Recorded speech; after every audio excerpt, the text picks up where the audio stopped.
उन्होंने प्रेस वार्ता करके कह दिया लूट के इरादे से हत्या की गई। लूट कैसे होगी? ये किसी के आम आदमी नहीं, एक छोटा बच्चा, उसके भी समझ में नहीं आएगी कि पहले खड्डा खोदेगा फिर उनको बुलाएगा। 6 टुकड़े कर दिए हैं एक महिला के, तो अभी तक पुलिस जाग नहीं रही है। क्या कारण है? पुलिस को जागना चाहिए, हत्यारों को गिरफ्तार करना चाहिए। पूरा प्रयास चल रहा है। सीक्वेंस जो है, जैसा मैंने आपको बताया, डेवलप करने की कोशिश कर रहे हैं। क्या घटनाक्रम रहा होगा उसको रिक्रिएट करने की भी कोशिश कर रहे हैं। और पुलिस मुख्य आरोपी को गिरफ्तार नहीं कर पा रही। गिरफ्तार करने में क्या है, वो एक रोड छाप चवन्ना था। थानाधिकारी को निलंबित करे, सीबीआई जांच हो, पीड़ित परिवार को न्याय मिले, तो इसलिए उसको गिरफ्तार नहीं कर पा रहे हैं। बाकी आसाराम बापू, मदेरणा मलकान जैसे लोगों को हाथों हाथ गिरफ्तार कर लिया। ब्यूटी पार्लर चलाने वाली अनीता चौधरी हत्याकांड से जुड़े मामले में मुख्य आरोपी गुलामुद्दीन की गिरफ्तारी की मांग को लेकर आपको बता दें, सरदारपुरा क्षेत्र में बंद रखा गया। सर्व समाज द्वारा साथ दिए जाने के साथ सरदारपुरा व्यापारी मंडल भी साथ आया। एहतियात के तौर पर इस दौरान पुलिस प्रशासन के अधिकारी मॉनिटरिंग कर रहे थे, तो वहीं आरएसी के जवानों के अलावा पुलिस जाब्ता वहां पर नजर बनाए रखे हुए। पुलिस अधिकारी सरदारपुरा के अलग अलग इलाके में गश्त कर रहे हैं। जाट समाज की नेता शारदा चौधरी के नेतृत्व में आंदोलन शुरू हुआ, जो आपको बता दें, और वीर तेजाजी छात्रावास ने भी यहां नियमित रूप से धरना दिया जा रहा है। बहुचर्चित अनीता चौधरी हत्याकांड मामले को लेकर एक और जहां पुलिस की टीम अलग अलग ठिकानों पर फरार चल रहे मुख्य आरोपी गुलामुद्दीन की गिरफ्तारी के प्रयास कर रही है, तो वहीं दूसरी ओर मुख्य आरोपी की जल्द से जल्द गिरफ्तारी के लिए जाट समाज कई दिनों से आंदोलन कर रहा है। और उसी के चलते मुख्य आरोपी की गिरफ्तारी की मांग को लेकर जाट समाज के साथ सर्व समाज के साथ आने के बाद सुबह से लेकर दोपहर तक सरदारपुरा क्षेत्र को बंद रखने का आह्वान किया गया, जिसमें सरदारपुरा क्षेत्र के व्यापारी मंडल ने भी अपना सहयोग दिया। इस बंद को ध्यान में रखते हुए पुलिस प्रशासन ने जहां आवश्यक बंदोबस्त किए, जोधपुर के सरदारपुरा ए रोड, बी रोड, सी रोड, डी रोड के अलावा सरदारपुरा के आसपास के क्षेत्र भी इस दौरान बंद नजर आए।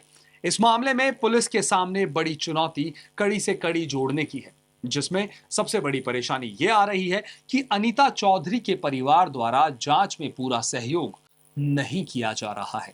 इसके चलते नोटिस देने की बात भी सामने आई है। पुलिस को 18 मिनट के मनमोहन चौधरी और अनीता चौधरी की सहेली के सामने आए ऑडियो के बाद ब्यूटी पार्लर से लेकर अनीता चौधरी के निवास पर महत्वपूर्ण दस्तावेज और प्रमाणों की पड़ताल करनी है, जो जांच में बिना सहयोग के संभव नहीं है। ऐसे में पुलिस भी आगे नहीं बढ़ पा रही है। उधर मुख्य आरोपी गुलामुद्दीन की सरगर्मी से तलाश और तेज कर दी गई है। पूरे मामले को लेकर खुद डीसीपी राजश्री राज वर्मा लगातार गंभीर दिखाई दे रही है, तो वहीं पुलिस कमिश्नर राजेंद्र सिंह पल पल का अपडेट ले रहे हैं, जबकि एसपी छवि शर्मा हर पहलू पर जांच में अपनी जिम्मेदारी निभा रही है।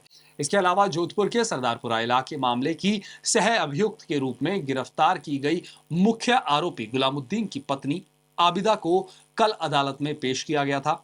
न्यायालय ने आबिदा को 5 दिनों के लिए पुलिस रिमांड पर जो है वो भेज दिया था। पुलिस अब नए सिरे से आबिदा से पूछताछ कर रही है, जिसमें कई महत्वपूर्ण जानकारी सामने आने की संभावना बनी हुई। कंटिन्यूसली टीम्स जो है वो काम कर रही हैं। हम ह्यूमन इंटेलिजेंस और टेक्निकल एविडेंस जो है वो कलेक्ट कर रहे हैं। जो भी हमें क्लू और हिंट मिल रहे हैं उनको बहुत माइन्यूटली श्रीमान सीपी साहब, डीसीपी साहब स्वयं एनालाइज कर रहे हैं। हम सीक्वेंस ऑफ इवेंट्स डेवलप कर रहे हैं। जो भी और सस्पेक्ट्स हैं, जो व्यक्ति इनके कांटेक्ट में हैं, उनसे कंटिन्यूसली हम पूछताछ कर रहे हैं। जो भी आगे इंफॉर्मेशन मिलती है उसको डेवलप कर रहे हैं, तो प्रयास जारी है। अभी तक कई कुछ ऐसी कड़ी मिली है जहाँ तक के पास पहुंच पाए हैं। पूरा प्रयास चल रहा है। सीक्वेंस जो है, जैसा मैंने आपको बताया, डेवलप करने की कोशिश कर रहे हैं। क्या घटनाक्रम रहा होगा उसको रिक्रिएट करने की भी कोशिश कर रहे हैं, और जल्द से जल्द उम्मीद है हम। कितनी टीमें लगा रखी है मैम? कितनी टीमें लगा रखी है? पूरी जो टीम है वो एक साथ इकट्ठे काम कर रही है। एक्चुअली अलग अलग टीम ये जरूर कह सकते हैं। एक टीम है जो टेक्निकल एविडेंसेस को डेवलप कर रही है, एक है जो दस्तयाबी में लगी हुई है, एक है जो आगे से आगे सीक्वेंस को डेवलप करने में लगी है, एक है जो ह्यूमन इंटेलिजेंस कलेक्ट कर रही है। बट वन टीम ही है हमारी वैसे।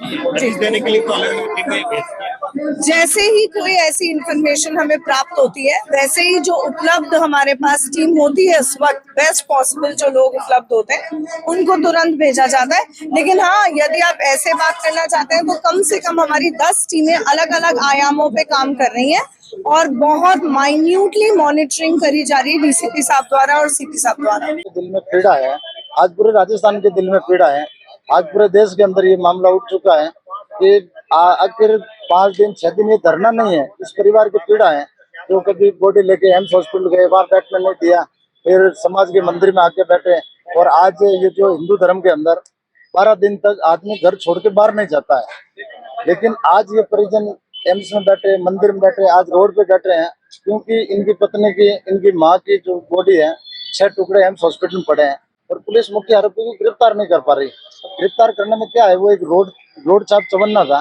मतलब प्रेस करने वाले की क्या कैपेसिटी होती है, वो कोई बड़ा हार्डकोर स्टेशन है नहीं जिसके कई बार छुपने के ठिकाने होंगे, उसकी कोई गैंग होगी।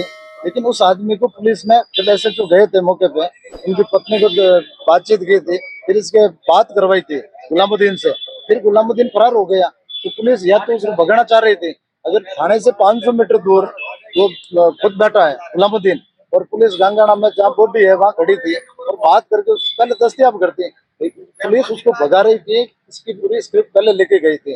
जो पुलिस का जिले का कप्तान है डीसीपी वेस्ट, उन्होंने प्रेस वार्ता करके कह दिया लूट के इरादे से हत्या की गई।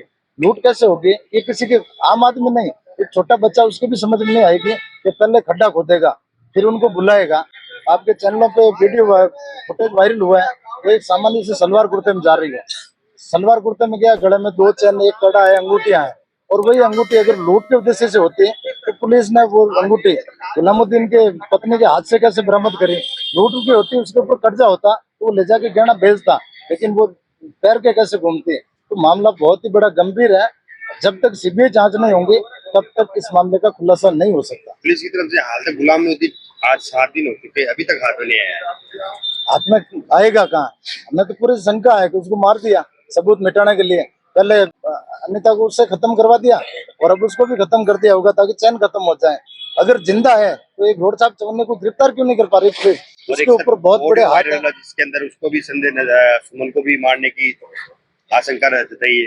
तैयब अंसारी का खुला नाम है ना, अब इसमें डर की क्या बात है, पुलिस उसको कोई शौक से तो लेके आई नहीं, तो पुलिस जांच करके गिरफ्तार करना चाहिए ना उसको, हाथों कहीं ना कहीं बड़े हाथ है, इसलिए पुलिस उसको लेके बैठी है, कभी छोड़ती है कभी पकड़ती है, ये सोच रही है कि आंदोलन खत्म हो जाए तो हम लोग इसको छोड़ दें, कोई डीले हो सकती है। पुलिस के हाथ में क्या, जब इतने बड़े लोग आ जाते हैं जो पार्टियों के अंदर पदाधिकारी रह चुके जिला लेवल के, सरकार इनकी है, तो सरकार के अंदर कहीं ना कहीं बदनामी का डर भी हो सकता है, इनकी सांठगांठ भी हो सकती है, तो इसलिए उसको गिरफ्तार नहीं कर पा रहे।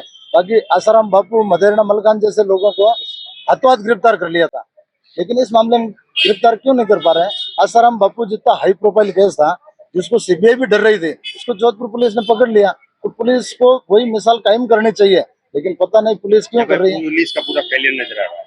फेलियर नजर नहीं, पुलिस के कुछ अधिकारी इस प्लानिंग में साथ में थे, इसलिए पुलिस अपनी बदनामी से डॉक्टरों के नाम है, बड़े उद्योगपतियों के नाम है, नेताओं के नाम है, बहुत कुछ हो सकता है इसके अंदर, किसी चीज को नकारा नहीं जा सकता। आज 6ठा दिन है, पुलिस थाना अधिकारियों ने कोई कार्रवाई नहीं की है, अभी तक हत्यारे गिरफ्तार नहीं हो रहे हैं। जब आपको ऑडियो मिल चुका है, 6 टुकड़े कर दिए हैं एक महिला के, तो अभी तक पुलिस जाग नहीं रही है, क्या कारण है। पुलिस को जागना चाहिए, हत्यारों को गिरफ्तार करना चाहिए, इस महिला को, पीड़ित परिवार को न्याय मिलना चाहिए। इसी तरीके से आप हत्या करते रहेंगे और पीड़ित परिवार को न्याय नहीं देंगे तो कल और कोई लोग हत्या कर करके जाएंगे। छोटी छोटी बच्चियों के रेप हो रहे हैं, आप कोई कार्रवाई नहीं करते हो। कार्रवाई पे ध्यान दें, वरना सभी थानाधिकारियों को निलंबित करें, सीबीआई जांच हो, पीड़ित परिवार को न्याय मिले, यही हमारी मांग है। इसीलिए हमने धरना दिया है। आज हमने व्यापारी संघ सरदारपुरा का पूरा उनका सहयोग है, सर समाज का सहयोग है। आज ये धरने पे मांगे नहीं मानेंगे तो कल जोधपुर बंद होगा, जोधपुर के बाद राजस्थान बंद होगा। मांगे इनको बाद में भी माननी पड़ेगी, इससे अच्छा टाइम पे ही मांगे मान ले, ताकि पीड़ित परिवार भी अपने शांति से बैठे और पोस्टमार्टम हो उस अनीता का। 6 दिन हो चुके हैं, बॉडी एम्स में रखी हुई है। जब तक हम पोस्टमार्टम नहीं करवाएंगे, जब तक हमें हत्यारों को गिरफ्तार नहीं करेंगे, सीबीआई जांच नहीं होगी, थाना अधिकारी निलंबित नहीं होंगे। Old Rao hotel, Manhar square, Alwar की तरफ से समस्त देशवासियों को दीपावली के पावन पर्व की हार्दिक शुभकामनाएं।